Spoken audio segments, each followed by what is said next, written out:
Hola, ahora vamos a ver la parte de ramificación. Los programas que se pueden diseñar con el conjunto de instrucciones que se ha desarrollado hasta ahora tienen una secuencia directa de principio a fin. Esta es una programación fija, siempre en el mismo orden. Pero hay recursos en la arquitectura que aún no han sido aprovechados. Uno de ellos es la bandera de acarreo, que sirve para indicar desborde en operaciones aritméticas con números no signados.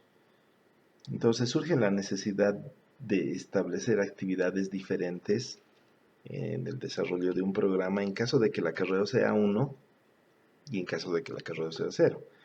Esta forma de decisión básica es el componente fundamental en lo que se conoce como inteligencia computacional artificial. Un ejemplo es la determinación del mayor de un grupo de números. Supongamos algo muy sencillo para entender el concepto, dos números X y Y.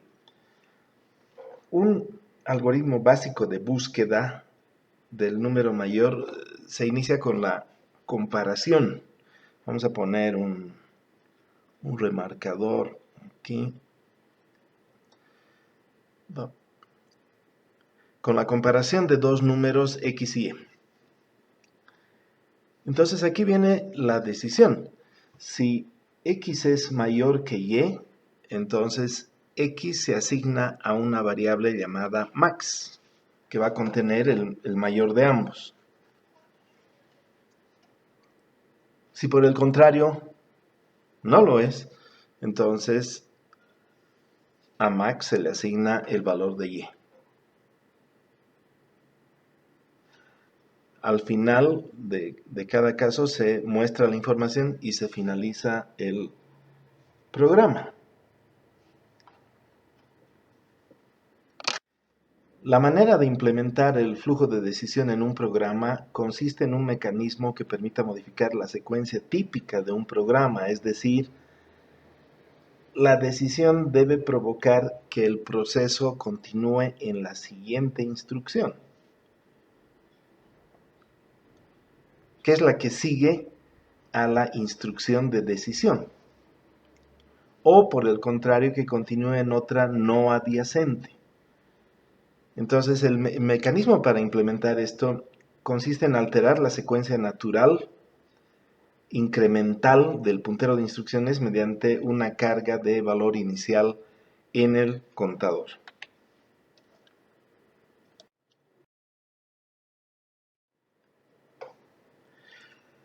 Esta alteración de la secuencia ascendente del puntero de instrucciones se conoce como ramificación condicional. Para esquematizar, vamos a utilizar un diagrama muy sencillo que describe la porción de un programa. Entonces, en esta línea vertical, vamos a poner otra vez el remarcador, en esta línea vertical se representa el avance del puntero de instrucciones y estos segmentos horizontales son las instrucciones, representan las instrucciones. A continuación vamos a ver en qué consiste la ramificación.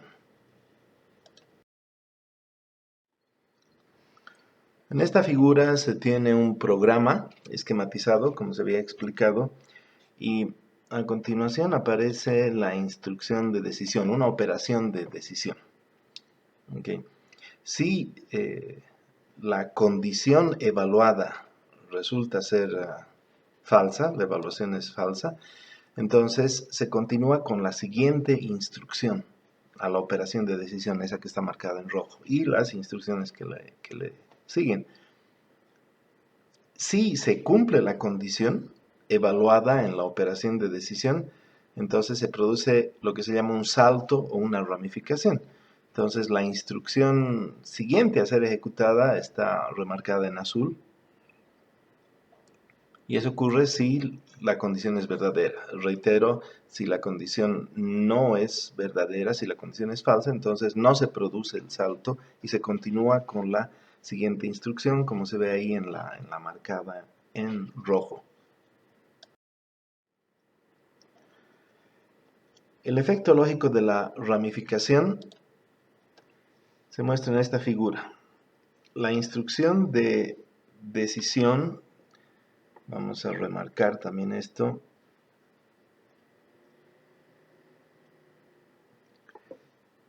que es este rombo que tenemos aquí, evalúa la condición y el proceso sigue a una de las dos ramas, ¿no?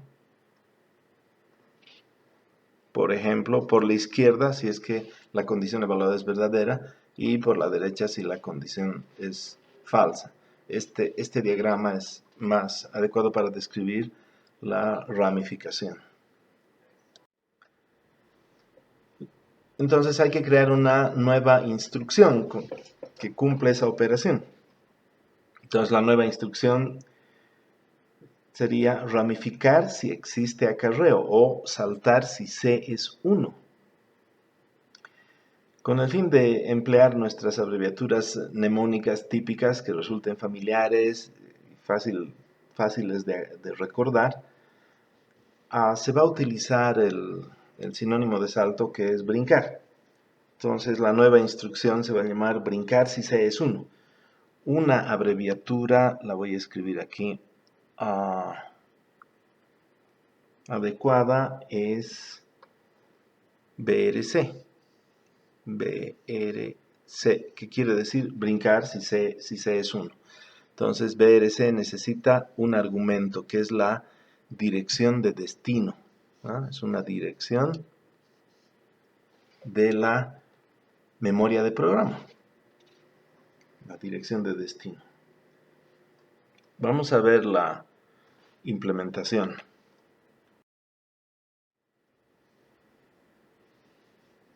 Entonces partimos de este diagrama, se puede apreciar la memoria de programa y el puntero de instrucciones, la ROM, que es el descodificador de operaciones, y la unidad secuencial de cálculo. Entonces, para este caso se emplea nuevamente una compuerta de control de paso para una señal de pulso. En este caso la señal de pulso controlada va a ser Phi2.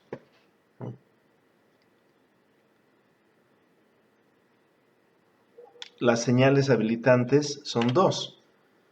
Una nueva línea de control, que es S16, y por supuesto, como se trata de un salto condicionado al estado de la bandera C, si es que está en 1, entonces la bandera C es el otro condicionante.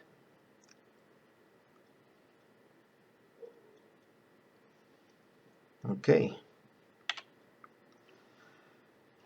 La conexión se completa con el código de argumento. Entonces, si se cumple la condición, entonces el argumento se carga en el puntero de instrucciones y así se modifica su avance secuencial y salta a otra dirección.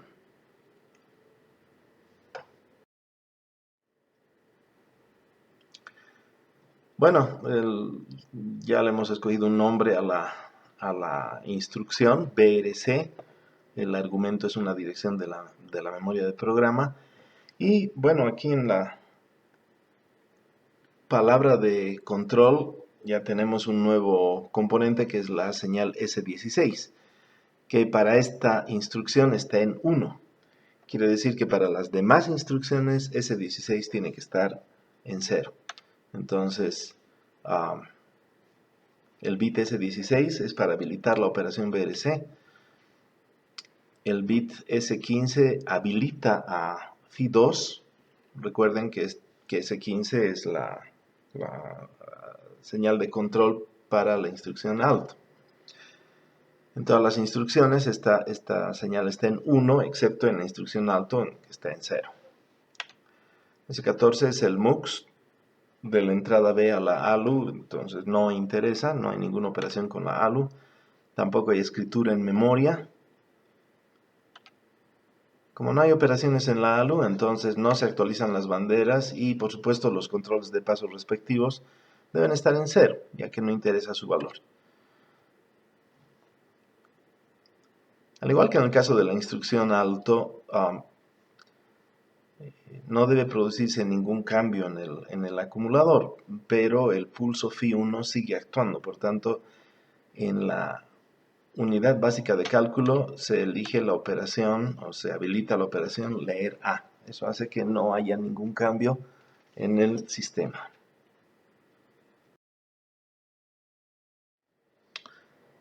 Ahora veamos el caso de la ramificación incondicional, que parece algo raro. ¿Por qué la necesidad de hacer un salto incondicional si se puede continuar con otra instrucción? Pues bien, en este ejemplo vamos a detallar un poquito más el proceso y en ambos casos, tanto por si X es mayor como si Y es mayor, cada rama finaliza en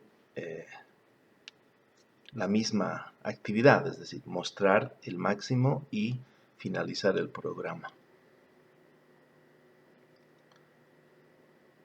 Vamos a ver la necesidad. ¿Por qué la necesidad de una instrucción de ramificación incondicional?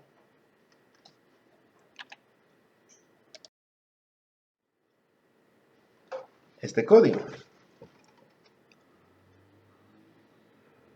A ver, repasemos. Aquí están los datos, las tres variables, x, y max, ¿no?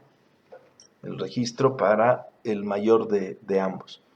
Entonces, en el programa tenemos la secuencia leer x, restar y. Estamos usando la operación de resta para alterar la bandera, para comparar ambos números. Entonces, si la bandera C está en 1, quiere decir que X es mayor o igual que Y. Entonces, se produce un salto a una dirección de memoria llamada Xmax. Aquí hay algo interesante. Vamos a hacer notar esto con otro color.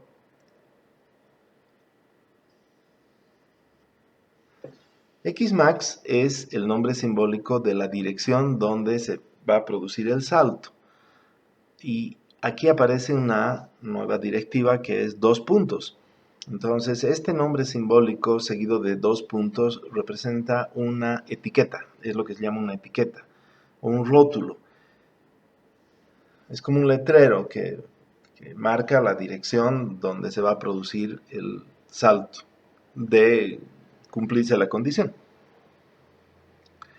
Si no se cumple la condición, pues aquí continúa con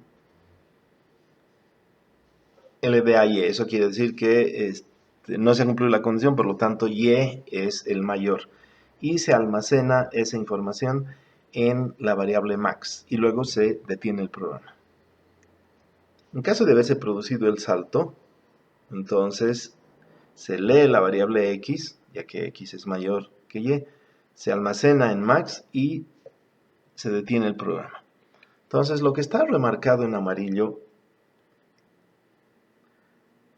es código repetitivo.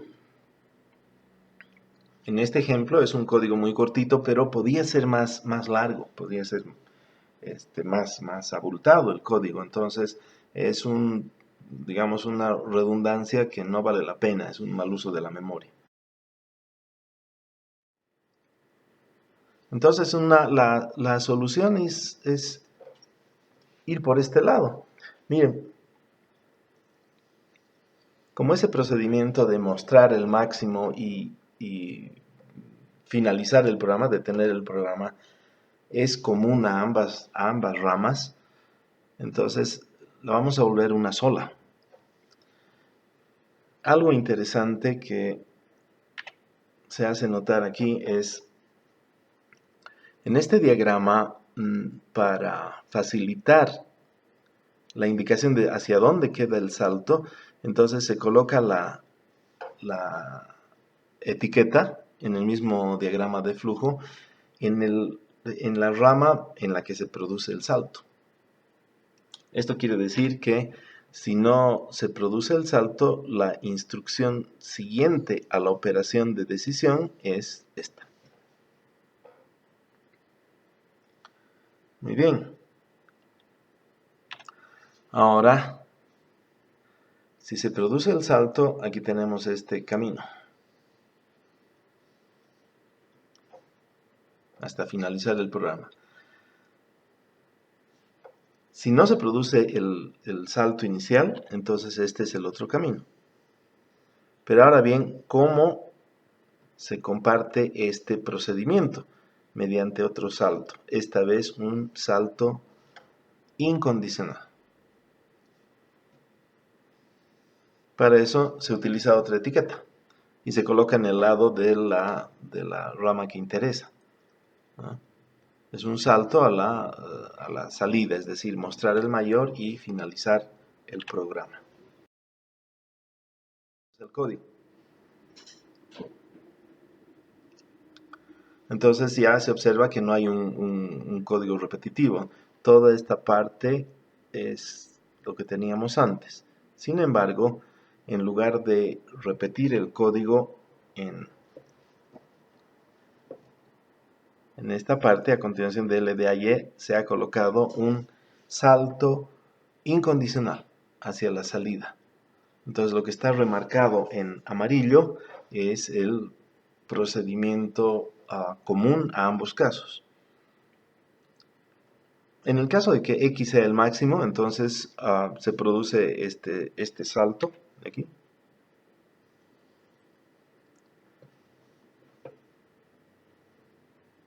Se carga X en el acumulador y se lo guarda en la variable max. Y finaliza. Nuevamente, en caso de que Y sea el mayor, entonces se lo carga en el acumulador, se produce un salto a esta parte, a la salida, se almacena el acumulador en el máximo y se detiene el programa. Ok. Bueno, ahora tenemos un diagrama de flujo más simple, más sencillo. Debido a que el acumulador es observable, entonces no es necesario especificar una operación de mostrar el máximo. Bueno, esta nueva instrucción entonces, la que produce el salto de aquí, este salto, el salto incondicional, se va a llamar brincar incondicionalmente. Entonces, vamos a anotarlo aquí. BRI, brinco incondicional. Y por supuesto necesita como argumento una dirección de memoria. Veamos ahora la implementación. Nuevamente una compuerta de control de paso para la carga del puntero de instrucciones y una nueva señal de control S17 que controla el paso de FI2 para la carga del puntero de instrucciones. En esta oportunidad no hay otra señal que condicione esto porque esto es un salto incondicional. Basta la señal S17. Esta señal va a estar en 1 para esta nueva instrucción y va a estar en 0 para las demás. Finalmente, el argumento, la conexión del argumento. Ahora veamos la construcción de la palabra de control de la instrucción BRI, que tiene como argumento una dirección de memoria de programa. El nuevo elemento es el bit de control S17, que está en 1 para la operación BRI y en 0 para todas las demás operaciones. S16, que habilita la operación BRC, está por supuesto en 0. S15 en 1, habilitando el paso de FI2. No hay operaciones en la ALU, por tanto el control del MUX de la entrada B no tiene interés, se lo deja en 0. Lo mismo, no hay escritura en memoria. No hay afectación a las banderas, por lo tanto las líneas de control de disparo del registro de banderas están en 0, lo mismo las líneas de control de paso. Y para que no haya una modificación en el acumulador, se selecciona la VC y a la función leer A de la ALU.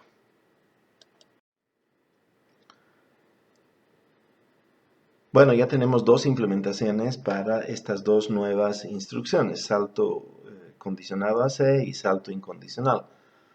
Ambas afectan al puntero de instrucciones, entonces deben convivir. Aquí están los esquemas para ambos casos. Bueno, primero tenemos el esquema de implementación para la instrucción BRC. Este es para BRI, el argumento, y con una compuerta OR se comparte la entrada de precarga.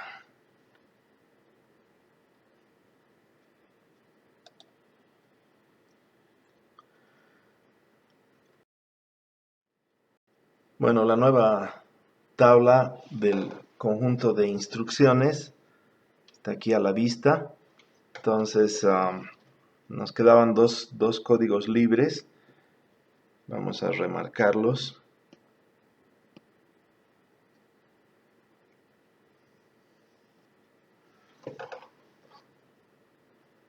Se asigna E a la instrucción BRI y el código F a BRC. Ya habíamos mencionado anteriormente que la instrucción alto ocupa el lugar de ninguna operación, ¿no? Mantenido aquí este nombre para recordar esa parte. Ok, entonces con 4 bits de código de operación ya tenemos la tabla llena con las 16 operaciones de este modelo de computador simple. Es posible ejecutar un cierto conjunto de algoritmos con estos recursos. Ok, entonces preparen sus preguntas y comentarios adicionales a esta parte. Nos vemos en la siguiente.